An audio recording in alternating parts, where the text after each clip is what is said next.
Olá, hoje a nossa conversa vai fundo num texto fundamental das escrituras hebraicas, o capítulo 6 de Deuteronômio.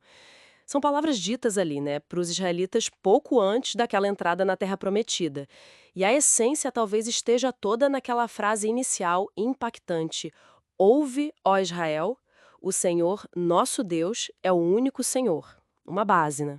Com certeza. E, assim, essa declaração não é só teologia no vácuo, sabe? Ela é o que ancora toda a visão de mundo que Moisés está tentando passar ali. Não são só regras. É o fundamento para a identidade e para a sobrevivência deles na nova terra. E aquela promessa de vida longa, de prosperidade, que aparece logo no começo, está totalmente ligada a obedecer esse princípio, né? E logo depois dessa afirmação vem o centro de tudo: amar a Deus com tudo. Coração, alma, força. É uma entrega total. O interessante é como o texto insiste que isso não fique só na ideia, mas que permeie o dia a dia mesmo. E as instruções são bem práticas, né? O texto fala em inculcar, ensinar com insistência aos filhos. Falar sobre isso o tempo todo, sentado em casa, andando na rua, quando deita, quando levanta. É uma imersão. E até usar símbolos físicos, né? Amarrar na mão, colocar na testa, escrever nos batentes das portas. Exato. Isso torna a fé visível, palpável. Quase como respirar aquilo ali, né? Pois é. E essa ideia de inculcar, eh, ela é muito forte. Sugere mais que repetir, é como gravar profundamente na mente, no coração, sabe? Tanto individual quanto do grupo todo. E esses métodos, a conversa constante, os lembretes visuais, eles funcionam como âncoras, conectam o cotidiano com a memória da aliança com Deus. Garantem que a identidade, os valores não se percam, né? Nem com o tempo, nem com as novas circunstâncias. Mas aí o texto também já prevê um risco, né? Uma tensão. Lá pelos versículos 10, 12, tem um aviso bem direto. Para quando eles chegarem e encontrarem tudo pronto. Cidades, casas cheias, poços, vinhas, aquele conforto todo. E o alerta é claro: cuidado para não se esquecer do Senhor. Forte isso. É uma sacada psicológica impressionante para a época, né? O texto está dizendo que a maior ameaça à fé talvez não seja a dificuldade, mas justamente o conforto, a prosperidade.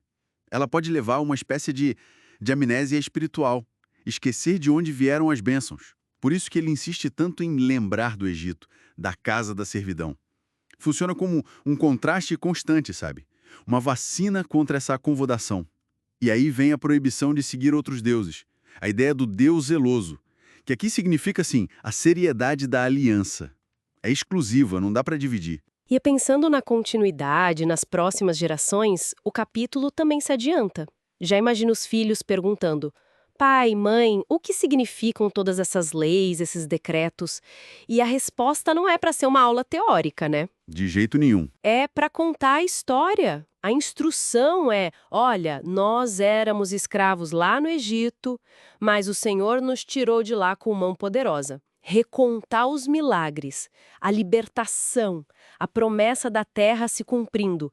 A narrativa é que dá o sentido. Exatamente. A lei não está solta, ela faz sentido dentro dessa história de salvação, do êxodo.